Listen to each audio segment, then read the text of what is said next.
llegará, es todo lo que sé, que llegará, lo veré entre el humo, llegará lo que quiero ser, y nada más, si algo no va bien, agarrarme al viento sin temer, y rezar, y dejarle correr, pelear sin nada que perder, y volar, volar tal vez.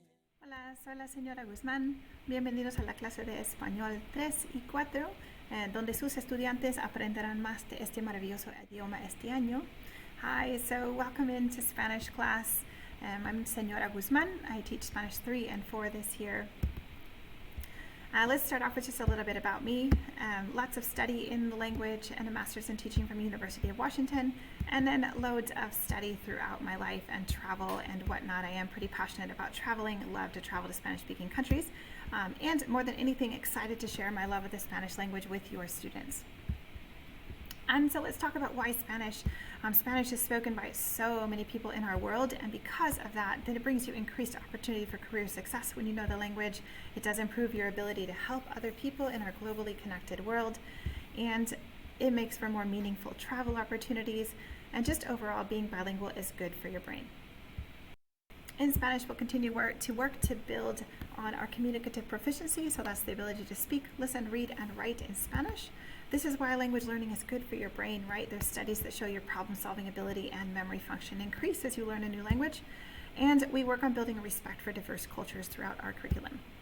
In Spanish 3, the things we'll be focused on this year is particularly the subjunctive mood. So that's the ability to speak about things you hope and wish and dream for, things that are hypothetical. It's kind of an exciting part of the language. And we do focus on this vocab here, some interesting topics we get to talk about, as well as including that and relating that to Spanish-speaking countries' traditions and current events and culture. We use our Descubre 2 textbook and the accompanying super site that goes along with it. I do try to make sure that the homework I assign from the super site is really useful to your student for their learning. And then in Spanish 4 is an IB class, so everything we talk about is centered around these themes of identity, experiences, human ingenuity, social organization, and how we share the planet. In Spanish 4, there are a couple IB tasks that are a required part of the course, so everyone, even whether they're testing this year or next year or not testing IB at all, complete this individual oral, and that's with me. It's a oral test where students describe a picture, answer questions about cultural themes. That's 12 to 15 minutes recorded. We do that in March. It's just a really good measure of a student's speaking abilities, and so it functions as an in-class assessment as well as being sent to IB if a person is testing IB. There's also paper 1 that's administered writing test, and that is with Mr. Wellington in the gym, as well as the paper 2 reading and listening, and both of those happen in May. Your student absolutely can be successful in language. I know some of your students are nervous about it after last year being a non-traditional year, but the things we've been talking about in class that will help them be successful is coming prepared to learn, and mostly I mean that the attitude that brings them ready and willing to listen and to actively participate and to speak the language. Investing time outside of class, completing homework, filling in gaps of your own content knowledge, just kind of being aware of where you're at and being willing to seek out extra learning, whether that's with me or practice in a different way. And speaking Spanish every chance you get in class and out of class is something that can help you be successful. We talk a lot about being willing to make mistakes, about how mistakes are part of learning. It's just part of the learning process, aren't necessarily something negative, right, or just part of the way that we learn.